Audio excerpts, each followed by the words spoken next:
2021 Ford Bronco. Wild track without launch control, brake boost.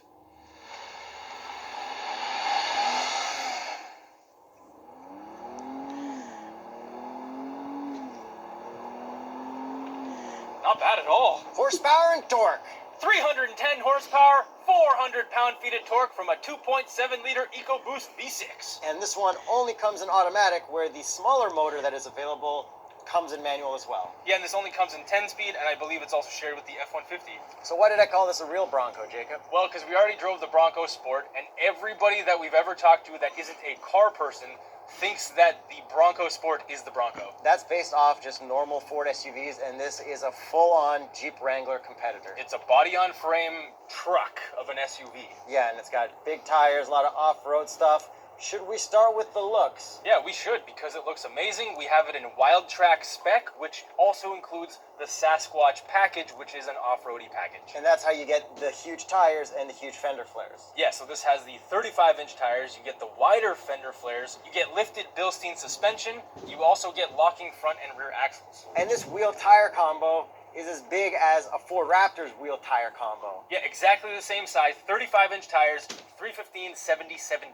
And what would be the Continental recommended tire for a new, real Ford Bronco? The Terrain Contact AT. I just want to address some of the clicking that you're hearing in the background of the video because it's actually the roof. I think Ford had some issues with some manufacturing of the roof, so I think they're still working on that. They're probably going to solve it, but right now, if you get one of these, you might hear some clicking from what I believe is the roof. Do you like the look of these wheels?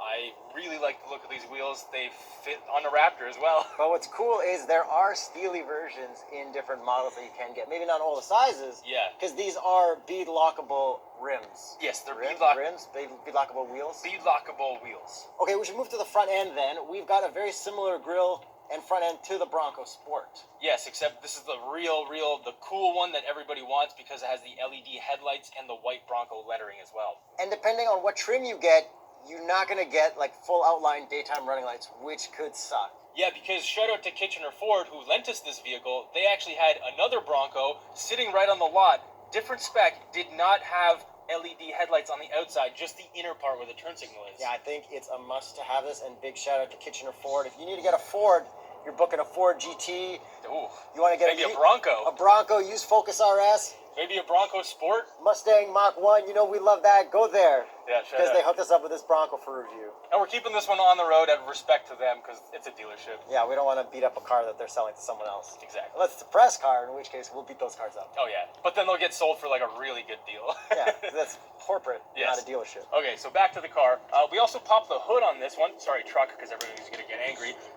The engine bay looks kind of crazy. Just a bunch of stuff everywhere, no plastic cover, which is kind of cool. Yeah, kind of cool, but also kind of like, Yeah. And then on the hood, we also have these kind of markers for where our fenders are. You can also tie stuff to them, tie them to the roof, use it as like an off-roady thing, which will basically like keep tree branches and stuff away from the windscreen. And then we got a big beefy metal bumper up front, so I'm sure we can hit a bunch of stuff, and there's a whole bunch of Bronco bolts there too. Yes, and then there's also accessories that you can get onto this one. You can also get like a whole bush bar and stuff like that. We don't have a front plate on here, thankfully, because they don't look very good with front plates apparently. Yeah, I saw that. The front end looks really, really good. Absolutely killed it. Yeah, it looks great. I did drive by a Jeep. I gave him a wave. He waved back, but then secretly under the door, I gave him one of the... Yeah, give him the middle finger. I don't know, I'm just kidding. And then from the side view, this is a 4-door. You can also get these in 2-door. Yeah, it's really nice that you can get every single trim level in 2 or 4-door, even though there are so many confusing trim levels. And then roof-wise, we've got the Bronco version of the Freedom Tops, because these two things can come off. That can come off, and then the whole back part can come off. You can also get like a soft cloth version that kind of comes over the top. And it's pretty cool because it is like right in line with how a Jeep works. Yeah, exactly. They saw what Jeep was doing, copied it, and just made it better. It's like, you know, the thing like you're copying your homework kind of thing. What was your theory that Ford's getting back at Jeep and Dodge for the T-Rex? Yeah, because the TRX kind of beat out the Raptor, at least in its current form. And then onto the rear end, we've got really cool outline taillights.